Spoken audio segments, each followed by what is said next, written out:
it can be easy, Mm. but by preventing the pain and preventing the failure and making it easy, you're also preventing the magic. You're also preventing those moments that I was talking about when my hands were on my face and I felt like my life is over, Mm. and that now I recall as the best moments of my life. You know, so it is part of the journey to not know how you're going to get out of this. Mm. That is where the strength is. That is where the magic is. That's Yeah. where the value of who you are comes from. I'm Michael A. Blunt, Executive Mindset Coach, and welcome to Wealthy Minded, the podcast for elite men who are looking for success beyond the money. Hey everyone, today I have with me a brother, a mentor, and a friend, Rodrigo Bellott, a Bolivian filmmaker, playwright, and neurobiologist credited with bringing Bolivia cinema to international attention. At age 21, he became the first Bolivian nominated for an Oscar for Best Student Film. His debut feature won 10 international awards and screened at over 50 festivals, while his follow up became one of Bolivia's highest grossing films. His 2015 play, I Miss You, inspired by the suicide of his closeted lover, encouraged hundreds of young Bolivians to come out and was later adapted into a film. Rodrigo has been recognized by Fast Company as one of the 100 most creative people and featured on the cover of Forbes Bolivia. He currently resides between Madrid, Lisbon, and the mountains of Bolivia, where he leads neurobiology retreats. Rodrigo, welcome to Wealthy Minded.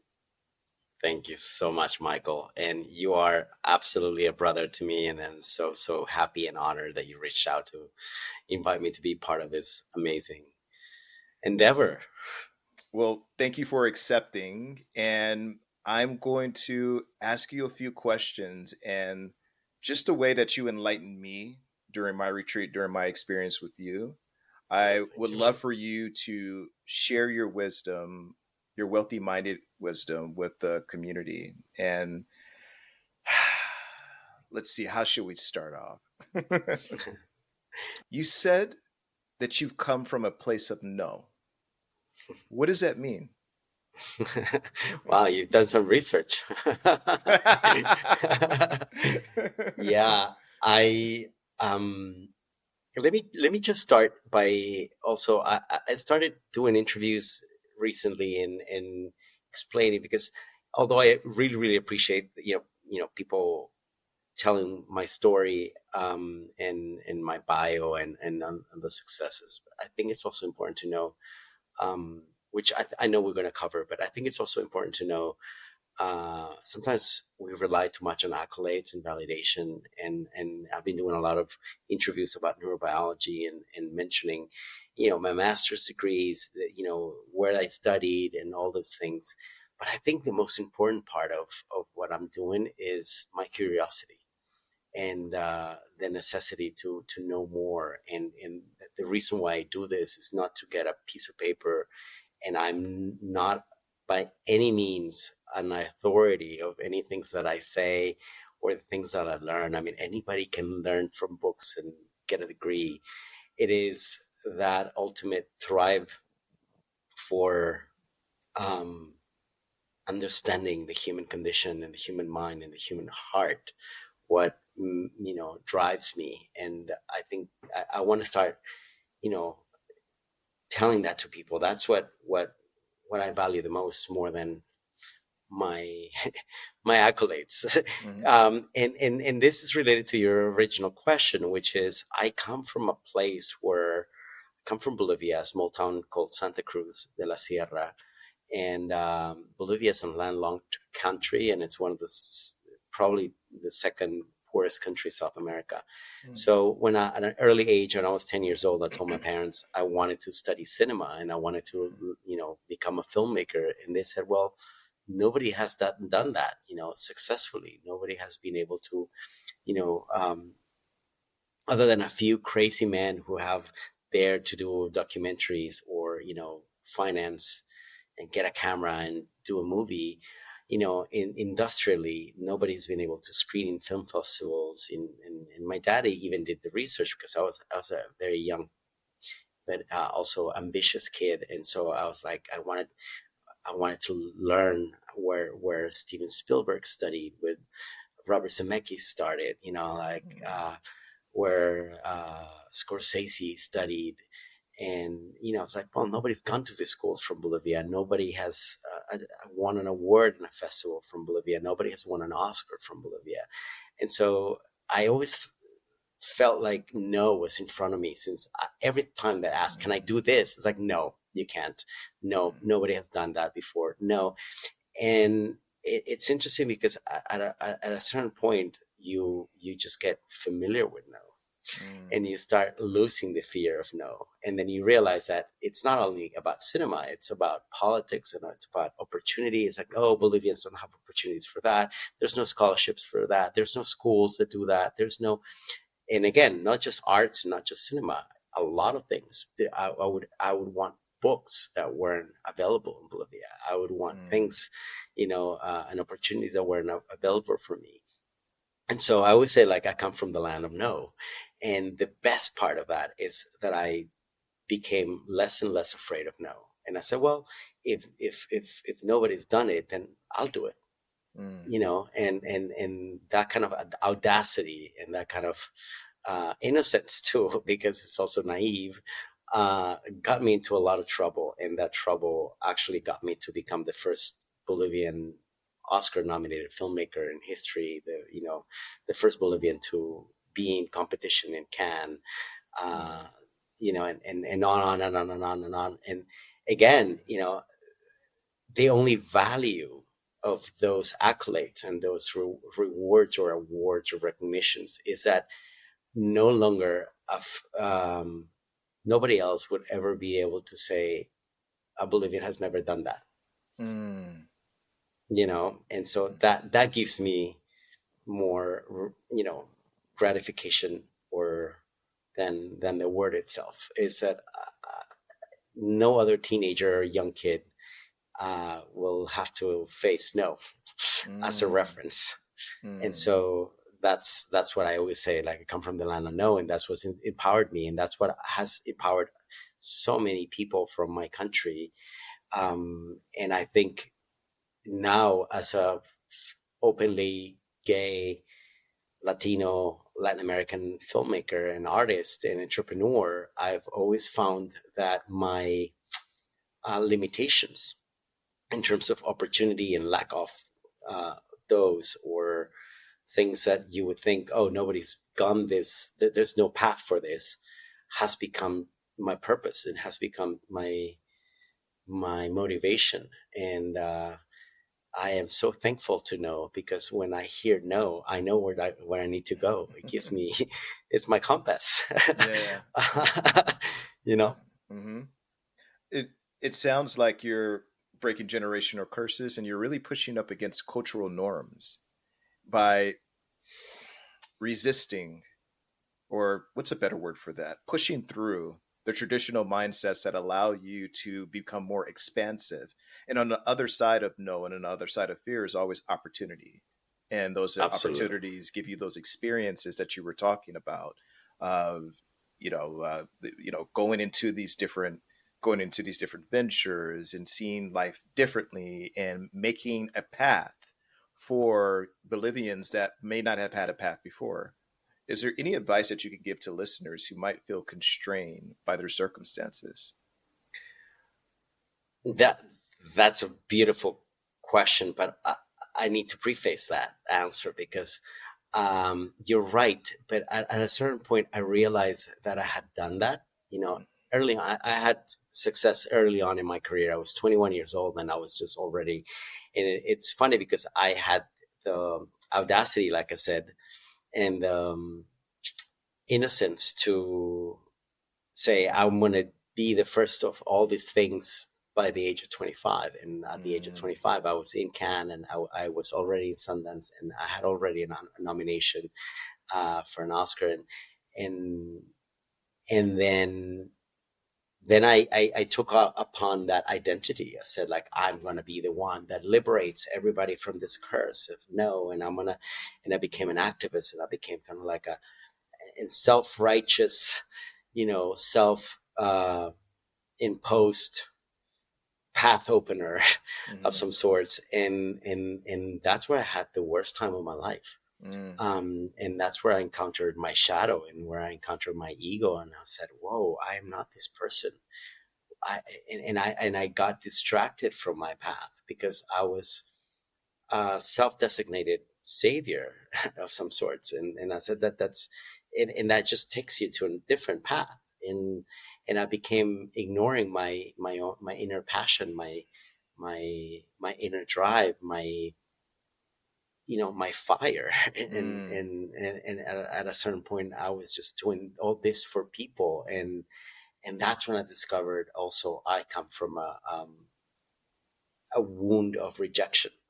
Mm. And I was exactly, that's why I'm saying I was doing this to help people, but also get that recognition of like, oh, you did this, you did this, you did this. And I had encountered so much rejection through no in my life that I wanted to change that and feel validated now. And then that is just as worse, as bad or worse than what I had before. So it took me a lot of pain and a lot of resistance and a lot of failure in my personal emotional life to realize that and this is where I'm coming to your question, the only true authentic path is when you're doing things for your own passion, Mm. when you're doing things out of love, not out of, and love starts with you. And Mm. love starts with taking care of yourself and prioritizing you and listening to yourself, as opposed to listening to the echo chamber that we call the world, and seeing like, oh, how are they perceiving me if I do this? Do they love me more if I'm successful or not? Which Mm. I think we're going to get to this a lot.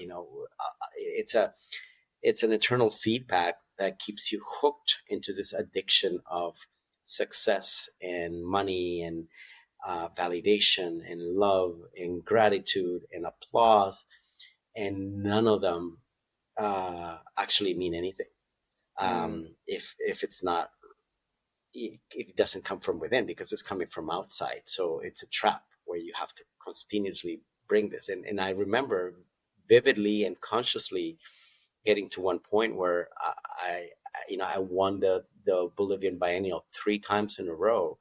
And of course, the first time was like amazing. The third time, I felt nothing. Mm. Because the fix that I was looking for was no longer there. And then I realized that what I was looking for was purely a necessity of validation. And so, um, and then I stopped doing things for awards or for recognition. And I said, well, who are you? Who the hell is this bald man? I've been bald since I'm 19. So I've always looked older than than I am. And so I was like, who is this Bolivian bald man who's, what does he really want? And it took me so long because I had no idea what I wanted. I just knew what I needed to do. I needed to be the best at everything, Mm. you know. And when I realized was exactly, I heard my dad introduce me to a friend, and it hit me so hard because my dad used to say, "Oh, that's Rodrigo, my son. He's very successful." And now, of course, we feel like really important and great. And I was like, my dad is like saying this, and he's proud of me. And one day he said, "That's my son Rodrigo. He's really happy." And that's when I understood everything. Mm. It kind of brings up a story for me, and it's not directly related to what you said, but it has some ethos, and I'll explain. When I first started working in corporate America, my first boss asked me, what is it that I wanted to do? And, I was working as an engineer, and I said, I want to become, or I am going to become the CEO of this bank. Now, mind you, this was Wells Fargo. So, Mm. and I said that at the age of 21. And she looked at me and she said, you know, there are steps to get there. And I love your ambition. And oftentimes, between people like you and I, we work on ourselves so much that we forget the steps that it took to get there. Can you Absolutely. can you slow us down for a bit and take us back to the practical steps that you had to take within yourself in order to get to the place that you are now with this mentality? That is beautifully put. And I would add on to that, saying that ultimately, the other thing that I learned at 47 is that it is the steps where the happiness resides, Mm. not the ultimate goal, not the objective. The objective is purely the compass. The journey. Uh, yeah, Hmm. it is those steps where, and so if I would have to take you to the steps, it would be horrifying because Sure. Let's get because into it. it more than steps is missteps. Yes. And I don't know if I can say this, but I basically fucked up a lot, Yeah, please share. and because I basically fucked up a lot. That's the success formula.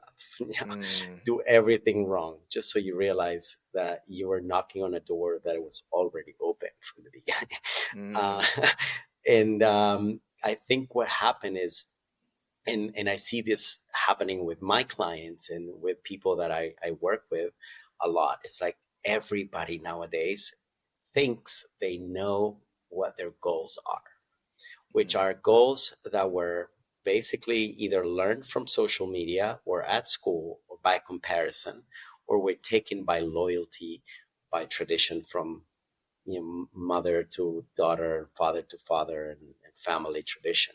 mm. And very few people know what they really, really want, like the Spice Girl said. Whatever they really want, whatever. Yeah.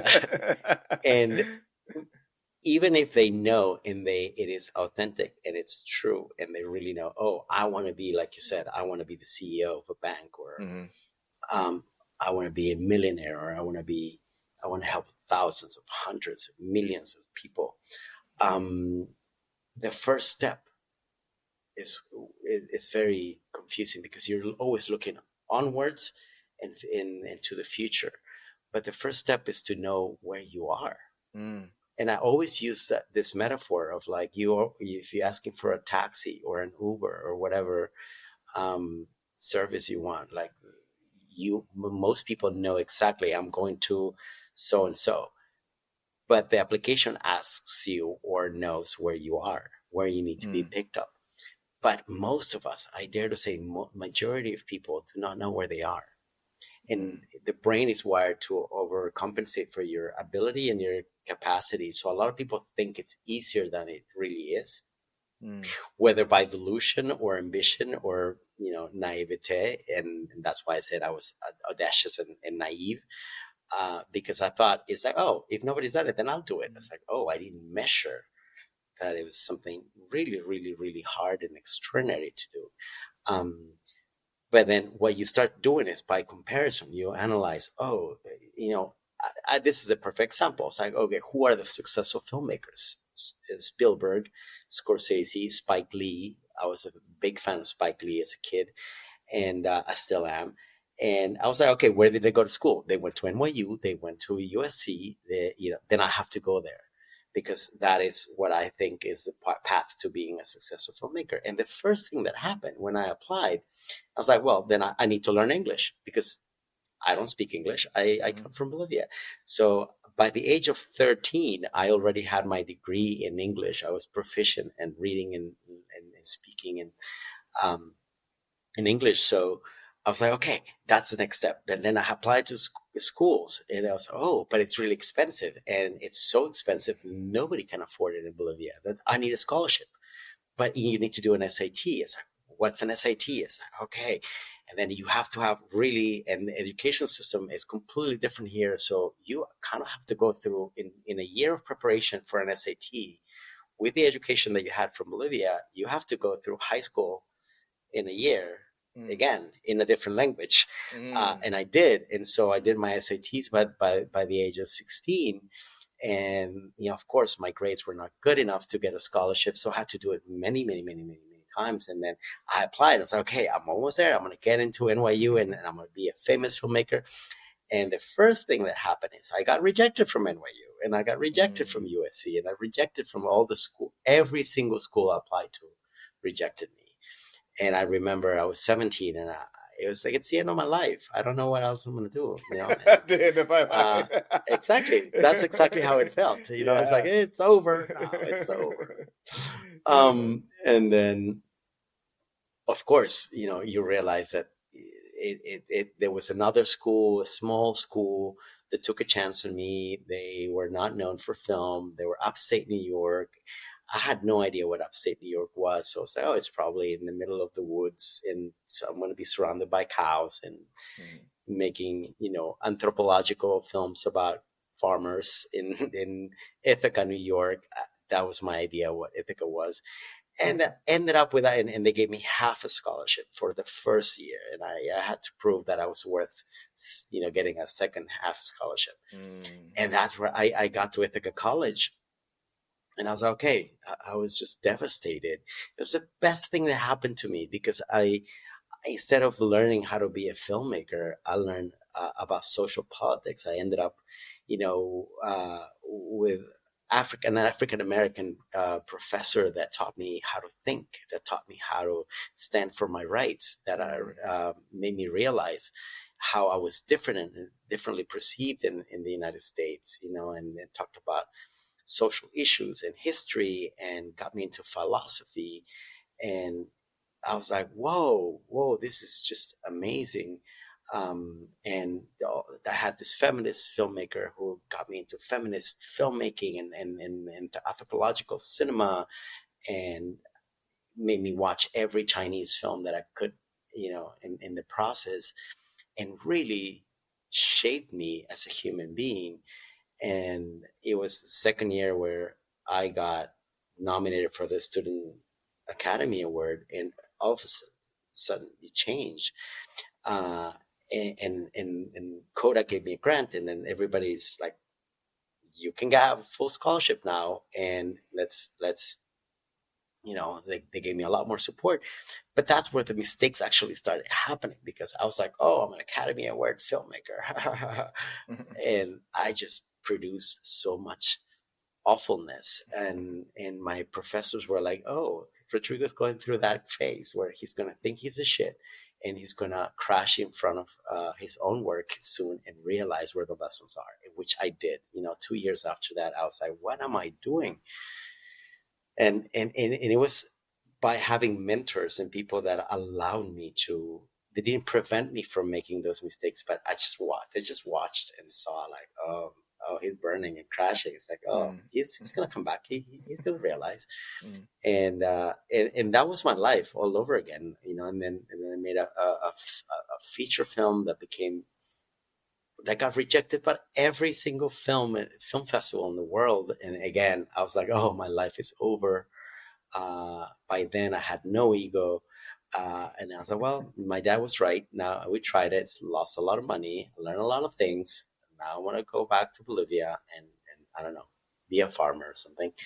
And then one film festival took it, and I went to the festival. The film won Best Film of the Year, and all of a sudden, everybody again won at the festival. Like, cut to me talking to agents and managers in Hollywood, and of course, I was like, okay, this is it. This is the Mm. Cinderella story. And I went to Mm. Hollywood, and I signed with a big manager, and he introduced me to Nicole Kidman and Heath Ledger, and I went to Adrian Brody's goodbye party, because the next day he was going to shoot King Kong. And I remember I was like, oh, I want to meet Adrian Brody. And I was at the Chateau Marmont with all the celebrities. And I was like, I made it. And of course, what followed was like 3 years of nothing. Nothing Mm. happened. Nobody offered me anything. I couldn't get a single film off the ground.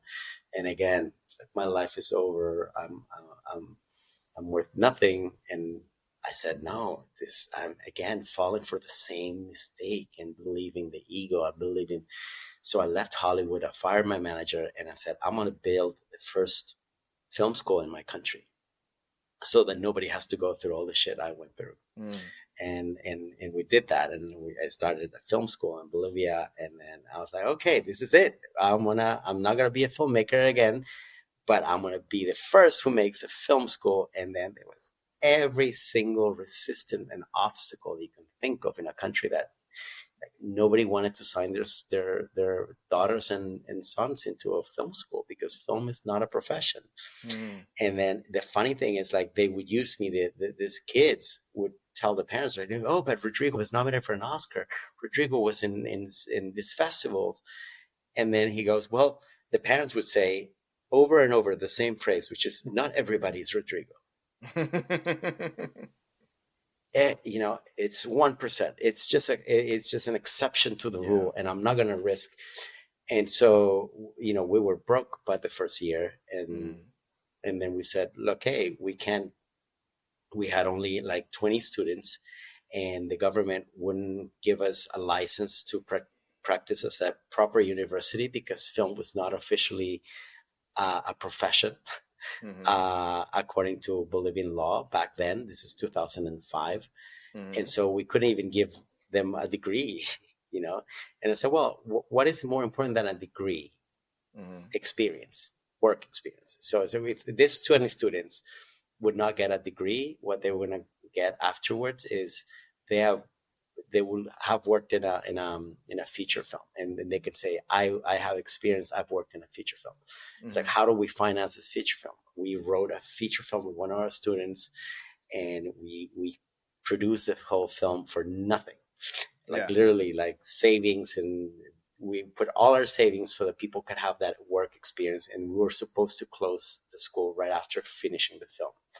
And the film was like, gave absolute freedom to all the students to play, to challenge, to say, I want you to go through this experience that I had the chance to go through. Just like push the limits, everything that you were saying before.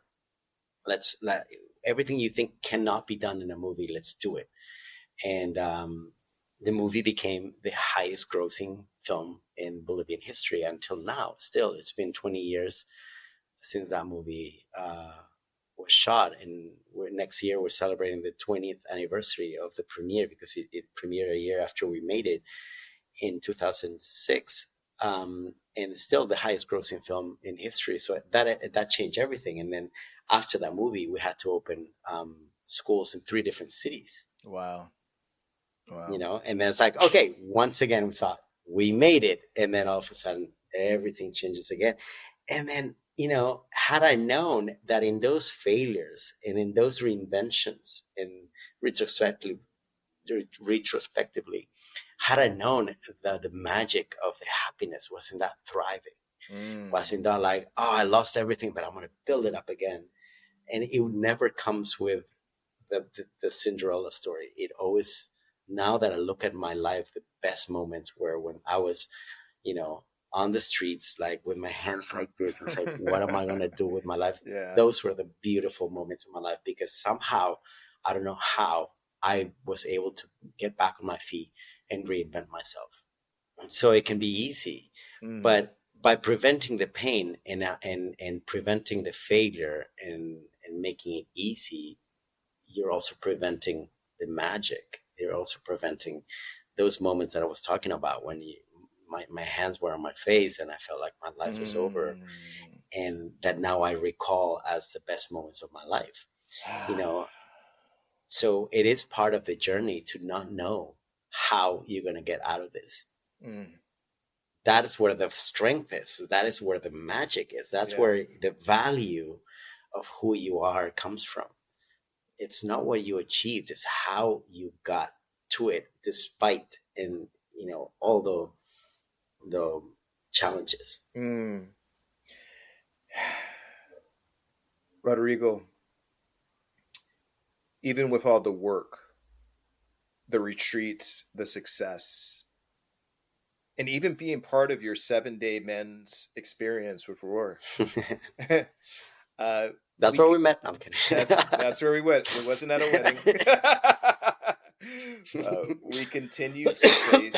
We continue to face demons. Every Yeah. new level creates a new devil. What are some areas in your life that you still struggle with despite all of your efforts? Well, that's the thing. Like as you get older, you think, oh, but I already know this lesson. Why am I repeating it? Why do I have to go through this again? And you just wish you could bypass all this. And I don't know where I heard this, because at this point, I was just so lucky to have so many beautiful mentors, intentionally and unintentionally. And somebody said, well, the minute you stop learning, you start, jumping to conclusions. And when you conclude, you die. Mm-hmm.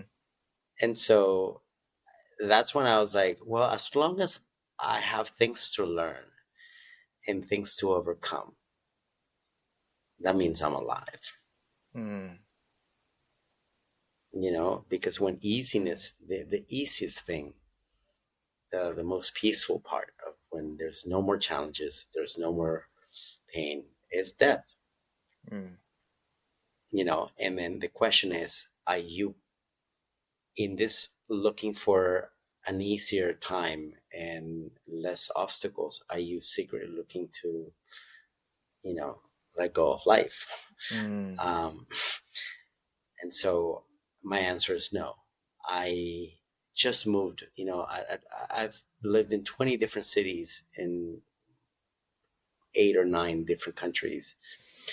And and during the pandemic, I made a decision to come back to Bolivia and move to the mountains, and I bought land, and I started planting trees, and I have 50 olive trees, and I have an orchard, and I have all these things. It's like, okay, I'm ready. I've done all the movies that I need to do. I just want to connect with nature and have a baby and write a book. And Mm. and then life was like, are you sure? Because I have so much to teach you here. Mm. Are you willing to do that? And at 46, I took a chance, and I said, I'm going to leave my safety space, my comfort zone, and this beautiful place that I have in the mountains, and go experience new challenges and new obstacles, and go over it all over again. Because that means I'm alive, and still have the energy and the curiosity, and I still feel like I haven't accomplished anything, because I'm no longer looking to accomplish anything. I just want to learn. Mm. It's perfect and serendipitous that you are on this podcast because that is the whole premise behind Wealthy Minded. Wealthy Minded is success beyond the money, beyond the financial means, beyond the status. And it was really inspired by my own story of finding financial success and then saying, well, now what? What happens Yeah. next? I'm not exactly fulfilled. It doesn't. It's kind of like when you said your third time of winning the reward.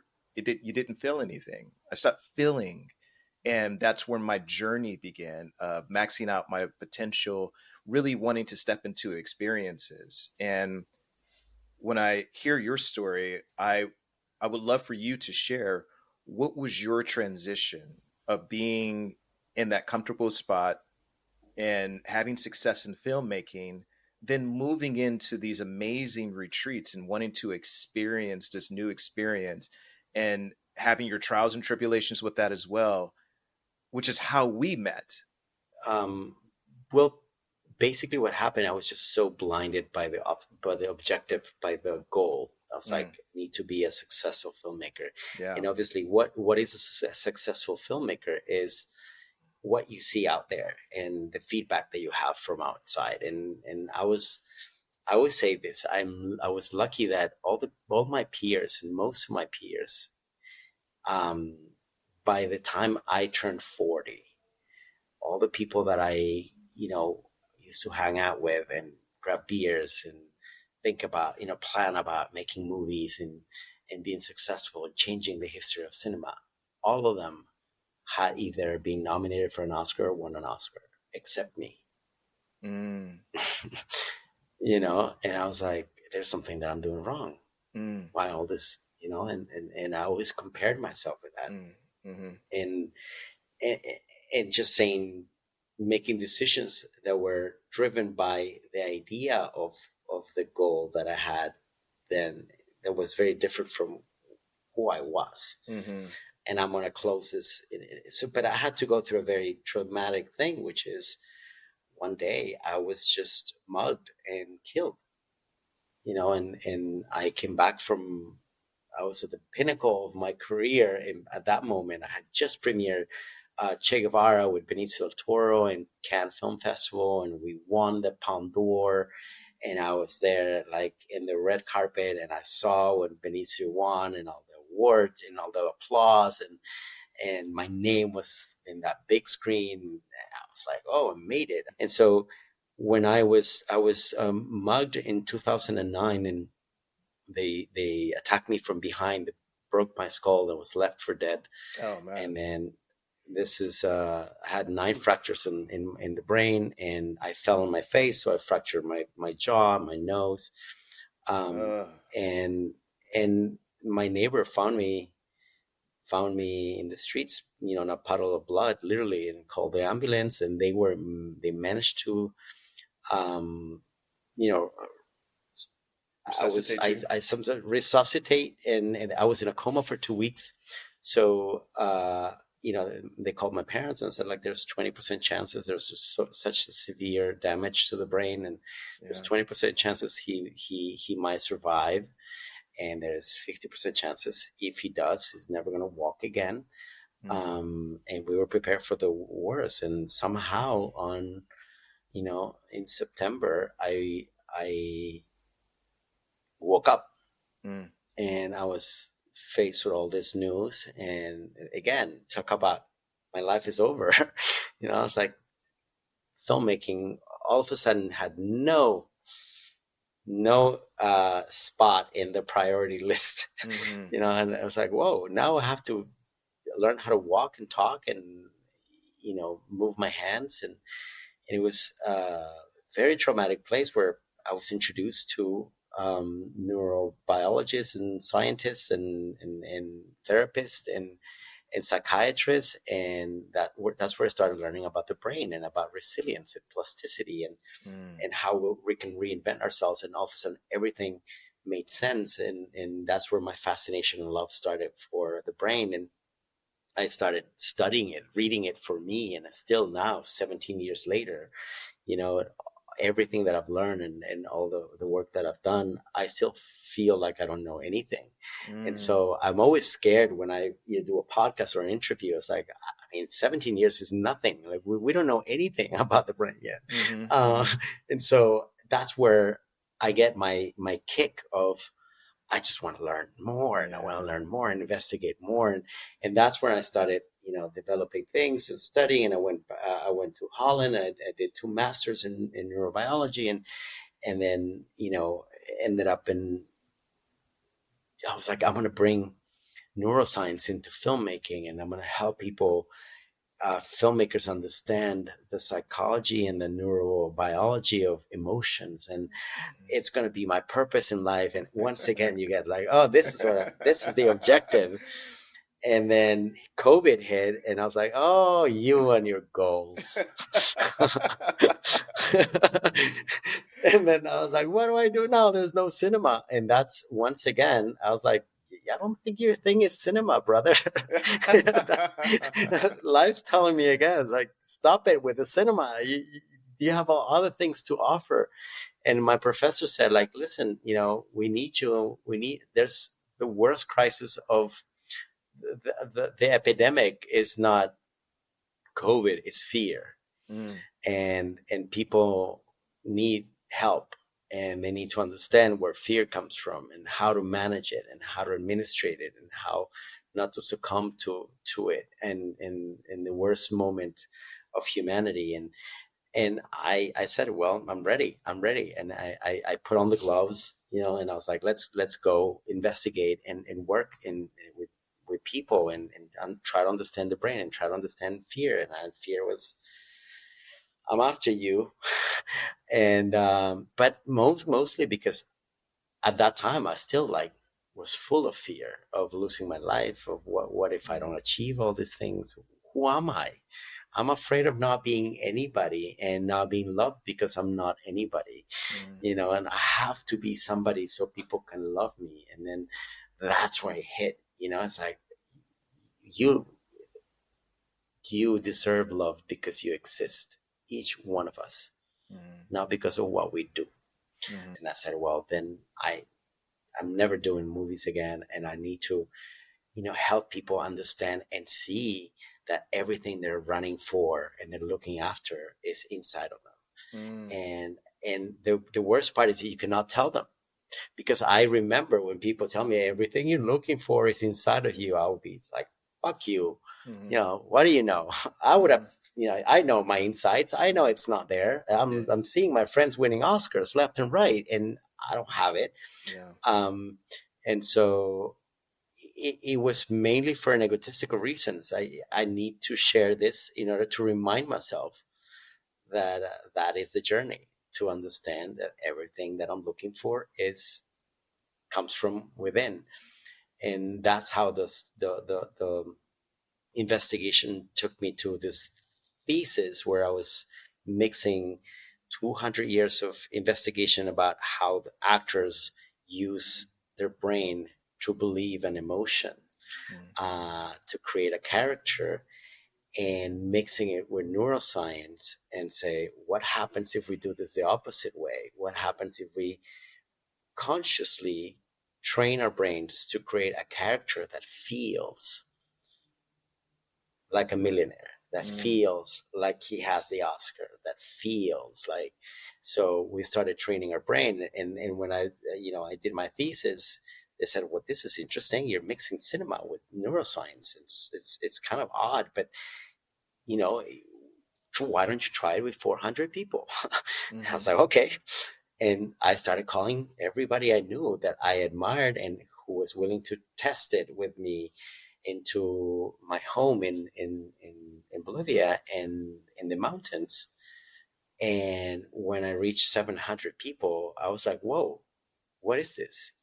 And a couple of friends said, like, you should test this with people in Europe, or, mm, share with CEOs and mhm, entrepreneurs. mhm, And I did, a friend of mine literally like just gathered. He's like, I know the 10 most successful people in Europe. They're my friends. He's a billionaire, mhm. and so it's like I'll grab my friends, and instead of having a barbecue, we're just gonna do what you do, and that's where the first retreat Yeah. was started. And then one of them was the head of creativity at Nike in Amsterdam, and then he's like, well, I'm leaving Nike and I'm now going to be in Adidas. You should, I want to introduce you to the creative team that I have in Adidas. Let's do this in Milan. And so one thing like led to another, and I started doing retreats, creative retreats, neurobiological bioharmonization of the brain and the emotions. In By now we've done it in 4 different continents. We've worked with men from 4 different continents, Mm. from Macedonia to Iran, from uh, New York, Algeria to New York, and Mexico, everywhere. yeah, it's South Africa and Sweden, and it's fascinating when I see it again. It's like, how did I end up in this? But what is really funny, and I'm gonna end my ranting with this is, when I said, okay, this is it. This is what I was meant to be. And that's why I had to fuck up so much in cinema. And I needed to learn cinema so I could do this in science. But now I finally found my path. Mm, And I finally found what I want to do. And I'm going to be a neuroscientist for the rest of my life. And that's what's happening. And just like, the popular girl that doesn't even see you in school and you bring her flowers every day, but she doesn't even know your name. mm, So I was like, I'm done. I give up. No more cinema for me. mm. And cinema came back knocking on my door, and all of a sudden started smiling. And I was like, what is happening? But you're the most popular girl in school. Why are you smiling at me every day? And all of a sudden, my career it just became I don't want to say easy, but it just became resistant free. Mm. And all of a sudden I signed with a new manager, and the people started asking me like, we want to offer you to direct movies, we want to offer you to produce movies. And it's like, what happened? And finally I did a film after so many years, almost 7 8 years without making movies. I made a movie, and I was traumatized, because for me making movies was resistance and fighting, and people Mm. like fighting over money, and like, you never have enough money and you never have enough time. Every time it feels like the world is collapsing and the world is ending. And this movie was like no shouting, nobody, money was perfect, everybody was loving each other. The movie turned out beautiful. And I was like, wow, you can do this without fighting. Maybe I identified myself with the fighting because I thought, if you don't fight, people would not respect you. Mm. You won't have the validation. You need to be the first to break generation curses, like you said at the Yeah. beginning. Yeah. And I identify with that, and I was emulating that formula. But then I was like, well, I created the whole formula in my head myself. And all of a sudden, it's like, well, now I need to. This is what filmmaking is. It's peaceful, Mm. is loving, it's respectful. There's nobody stealing money, nobody yelling at each other, and everybody just trusts your talent and your capabilities.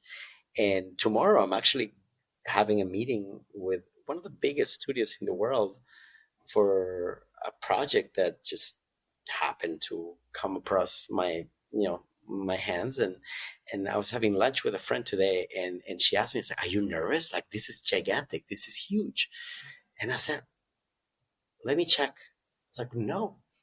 It's interesting, because if they say no, if they hate me, if they hate the project, nothing changes in my life. Mm. Mm. And that's where that's where it is. It's a constant reminder that it's not the movie, it's not the $1 million deal, It's it's not yourself. the studio. It's like, I already have everything in my Yeah. life that Yeah. I need, so everything else is like cherries on top. And Yeah. it's like, whoa, wow, that's beautiful. Yeah. You didn't Another need cherry. you didn't need that from them. It's Yeah, and so relaxed. yeah. It's you mentioned several things. You mentioned fear, failure, you mentioned resistance. I always tell people that, you know, non-resistance plus your goal equals the vision that you're trying to obtain. But it's removing the resistance between where you are and where you want to be. Yeah. And we have these tools. We have the things that we use in order to get to the next step. We have the thing where you stop and ask yourself, hey, this is my awareness. How do I feel in this moment? What do I want to do?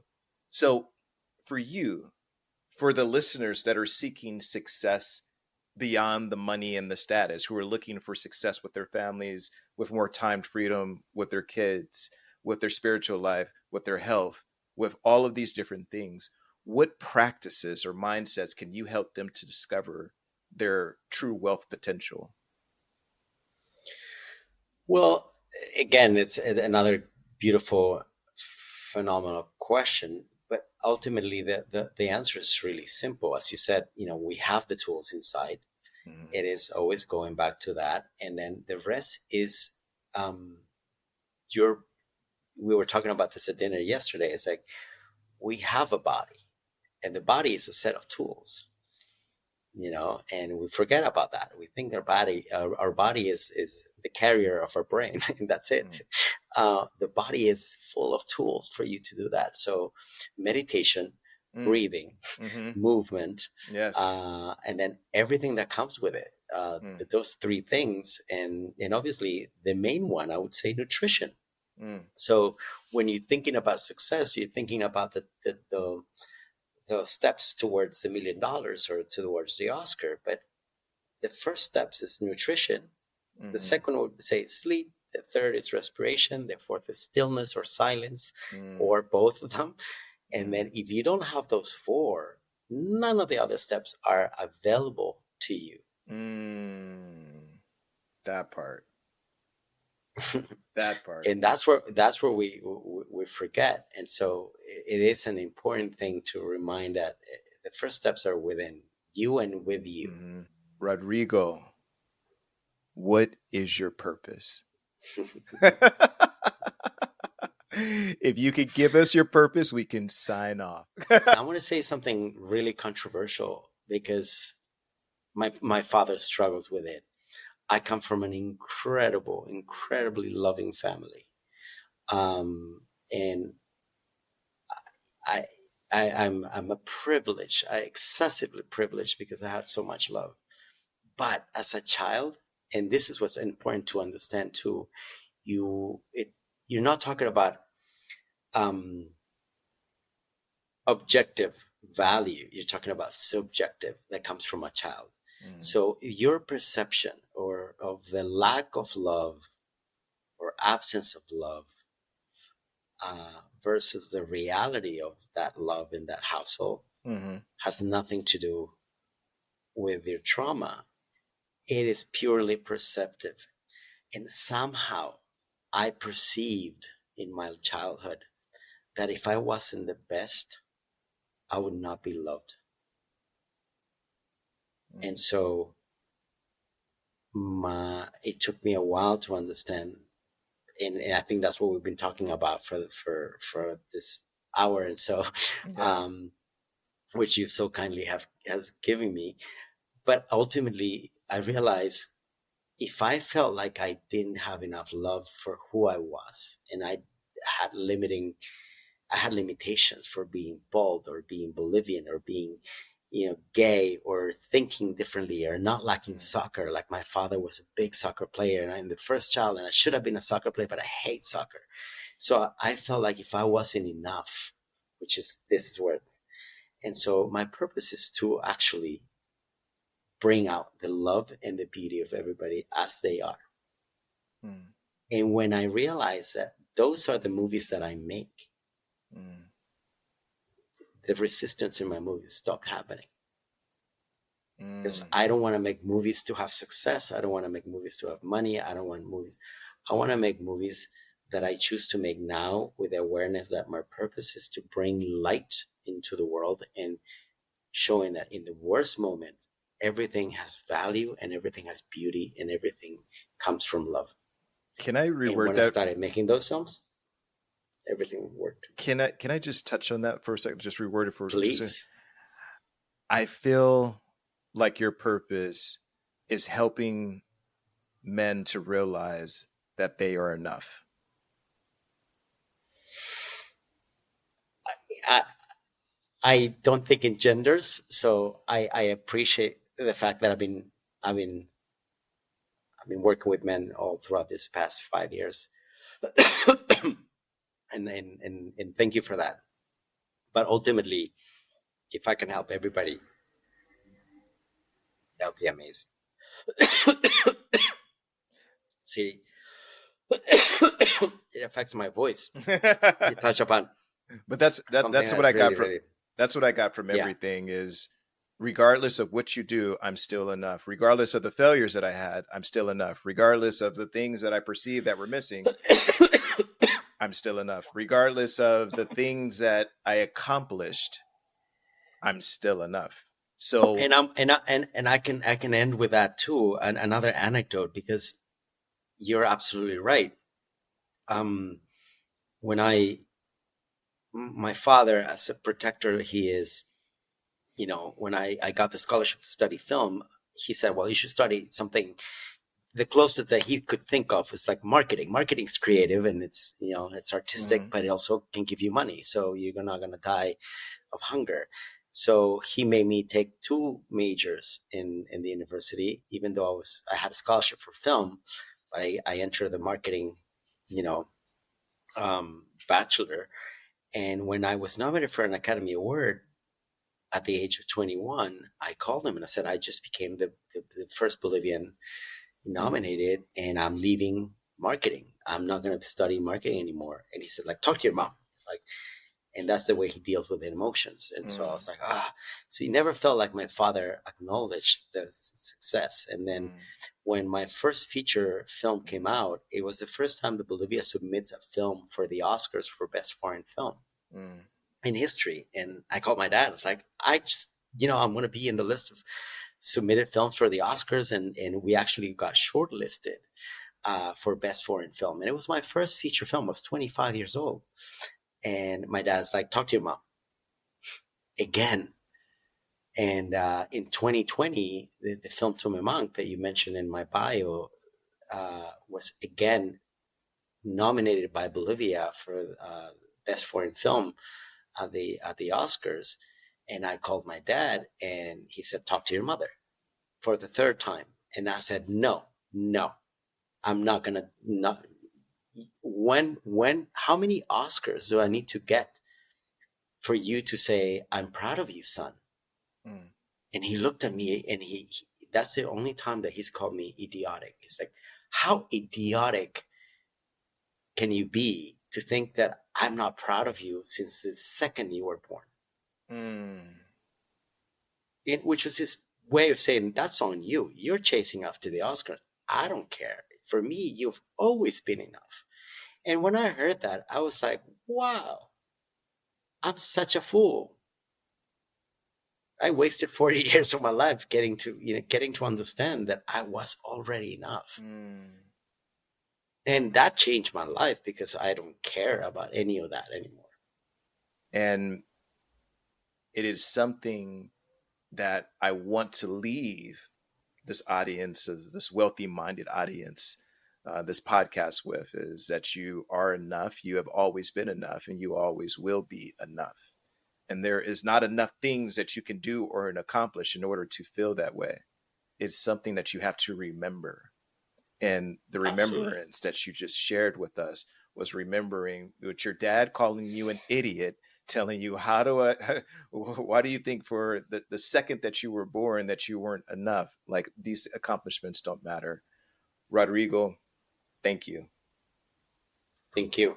This is amazing. Thank you for giving space for me to ramble about my experiences, and made me realize, also reminding me of what my purpose is. And as you said, be ready to receive, because what is a king but somebody who just receives? Mm. There's no doing in I always say that. What happens after you're a king? What happens after you're happy? What happens Mm. after everything happens? What if? What if everything goes right? What if you get everything you wanted and more? Are you ready to ask for more? But most importantly, are you ready to receive it? Receive more. Yes. Are you ready to receive more? And a lot of people block that. Rodrigo, where can listeners connect with you and find out more about your work? I'm on Instagram. Bolivian Bold is my handle. Mm-hmm. I'm on LinkedIn. Um, I go by Rodrigo Bellott Machi. And I don't even know my website. This is how bad I am at communicating. Yeah.